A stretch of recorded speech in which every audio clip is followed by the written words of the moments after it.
Ayat Hud 106, maka adapun orang-orang yang sengsara, maka tempatnya di dalam neraka. Di sana mereka mengeluarkan dan menarik nafas dengan merintih. Tempatnya orang bernafas di mana? Mereka kekal di dalamnya selama ada langit dan bumi, kecuali jika Tuhanmu menghendaki yang lain. Sungguh Tuhanmu maha pelaksana terhadap apa yang dia kehendaki. Bahasanya, mereka kekal di dalamnya selama ada langit dan bumi.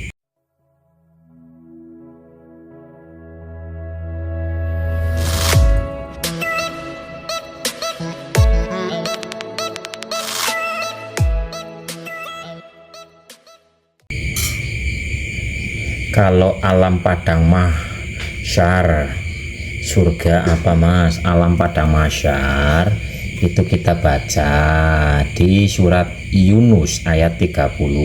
Di tempat itu, padang mahsyar, setiap jiwa merasakan pembalasan dari apa yang telah dikerjakan dahulu, dan mereka dikembalikan kepada Allah, pelindung mereka yang sebenarnya, dan lenyap dari mereka apa pelindung palsu yang mereka ada-adakan.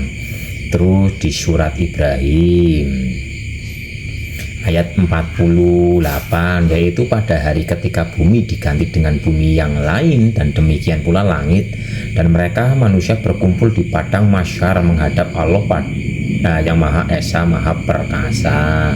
Terus ini yang paling gamblang di Az-Zumar ayat 69, dan bumi atau padang mahsyar menjadi terang benderang.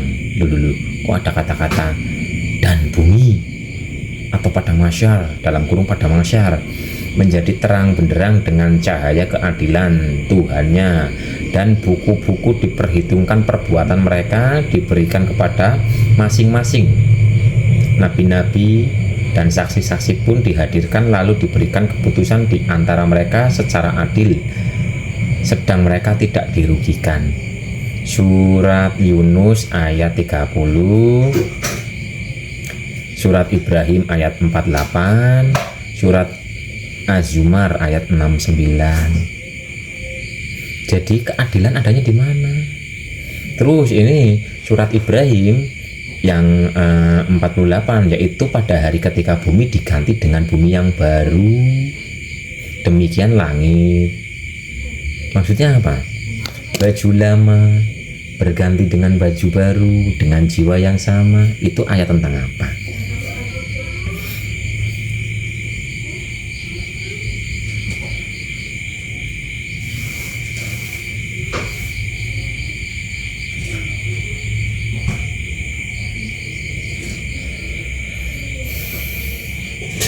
Terus di surat Hud ayat 106, nih ayat urut-urutannya nih. Surat Hud ayat 106. Ini di mana tempatnya? Ntar. Tadi kan tanya masalah surga. 106.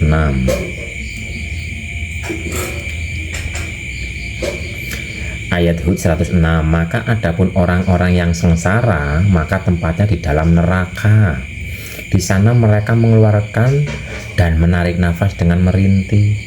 Tempatnya orang bernafas di mana? Mereka kekal di dalamnya selama ada langit dan bumi, kecuali jika Tuhanmu menghendaki yang lain. Sungguh Tuhanmu maha pelaksana terhadap apa yang dia kehendaki.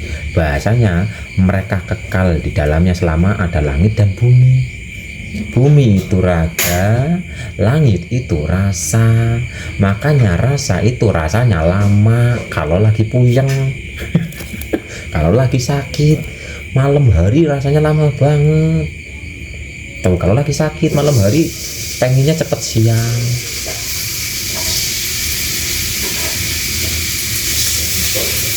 Di surat Al-Hud ayat 108-nya, dan adapun orang yang berbahagia, maka tempatnya di dalam surga. Mereka kekal di dalamnya selama ada langit dan bumi. Loh, ada lagi selama masih ada langit dan bumi. Kekalnya itu bukan abadi. Makanya ada kata-kata kekal abadi. Kekalnya ini adalah lama itu loh. Karena yang kekal hanya satu, Tuhan itu sendiri yang abadi, kekal dan abadi. Kalau ini dibilang kekal karena rasanya lama, tuh ayatnya ada. Makanya dari itu para wali selalu bahagia, harus selalu bahagia. Lah, wong hidup hanyalah permainan dan senda gurau. Berbahagia dalam permainan. Masa iya bermain kok. Cemberut. Oke lah, cemberut nggak masalah di saat sedang diaktingkan atau diperankan dalam kecemberutan. Tapi sadar sedang dalam gerakannya gitu.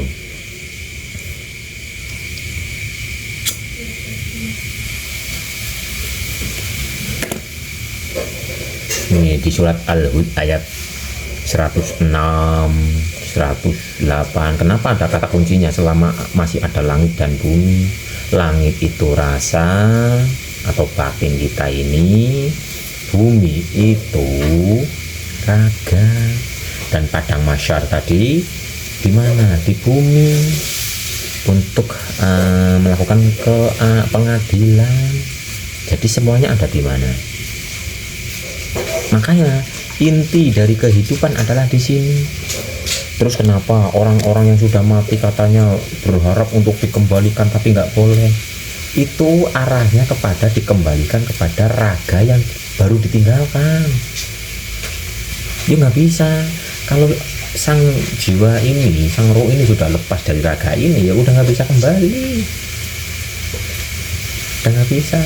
Kecuali kalau mati suri pun itu yang pergi bukan rohnya, tapi nur insannya itu loh.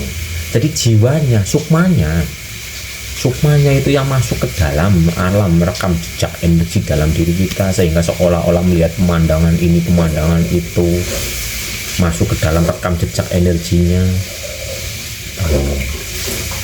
Tapi kalau yang dimaksud minta kembali nggak boleh, itu adalah sudah lepas dari badan fisik ini, harusnya pindah ganti baju, tapi minta baju yang ini, itu nggak bisa.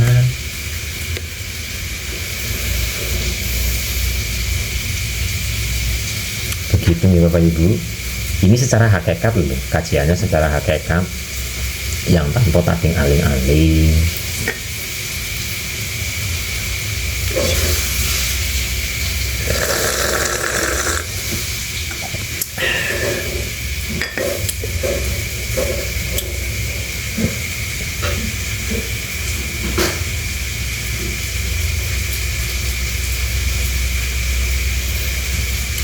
Apakah bisa dipahami Bapak Ibu?